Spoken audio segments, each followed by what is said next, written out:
I think one of the things that I have always loved about Rothko is precisely the fact that what we bring as visitors, as viewers to his work, is just as important to our understanding of the works as what Rothko himself is bringing.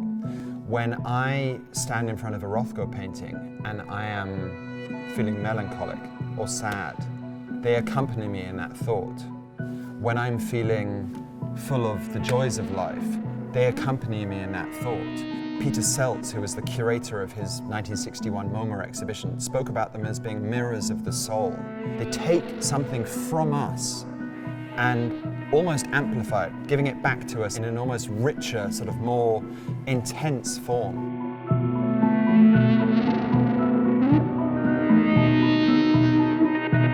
Rothko makes his first trip to Europe in 1950. It's a long trip, together with his second wife, Mel.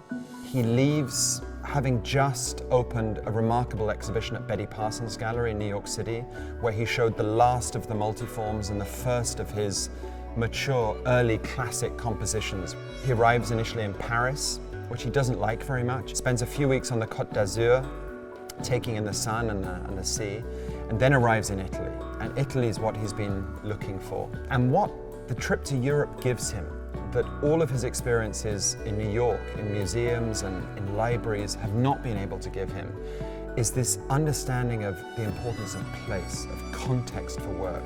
He's seeing the baptistry of Torcello in Venice. He's seeing the Byzantine mosaics there.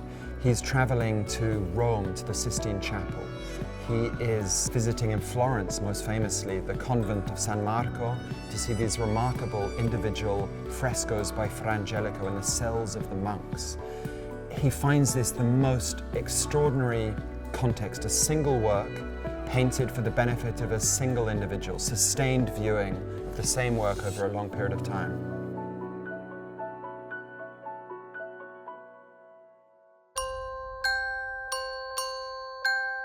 When he returned from that first trip in 1950, he returned by all accounts a completely transformed man and sought out himself opportunities to present his works in something similar to the context that he'd found in Europe.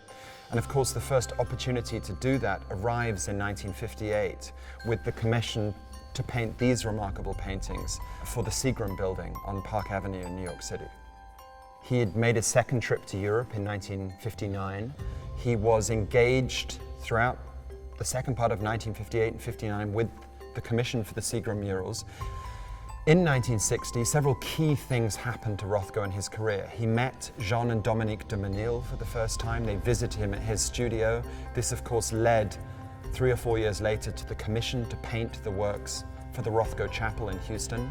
And later in the year, in 1960, Rothko was invited for a major retrospective exhibition at the Museum of Modern Art in New York. He was the first artist of his generation of great American painters to be offered a solo exhibition at MoMA in New York. He eventually withdrew from the Seagram Commission in April of 1960, returned the financial advance that he'd received and kept these around 32 large canvases for himself. Rothko loved red for its primariness. It's the color that runs in our veins. It's the color that was first used by man to create art in the caves of Lascaux or Altamira. And it's a color that he felt to be the most urgent vehicle of emotion, the greatest carrier of emotion.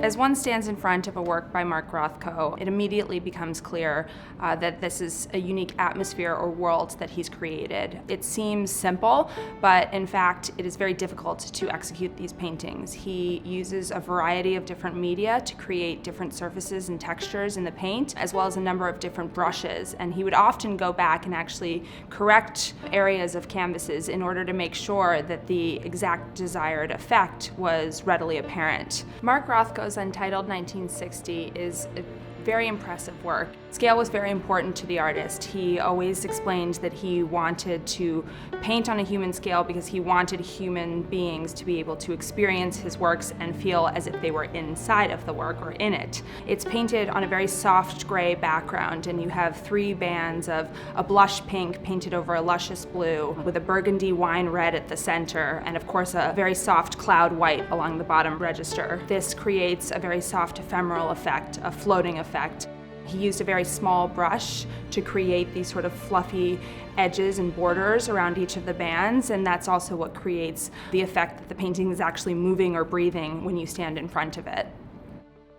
In 1959, he was chosen to represent the United States at the Venice Biennial. So he's, by 1960, incredibly world famous, renowned, one of the most sought after of the abstract expressionist artists, and really at a pinnacle for him. So he has really mastered his style, mastered his technique, but is investigating different avenues by changing up the color pattern and the scale of these color fields that he has been doing for the last 10 years or so. He created 19 paintings that year, 11 of which are in significant museum collections, including Untitled number 14, which is currently in the collection of SFMOMA, and the major painting that belongs to the Met Museum.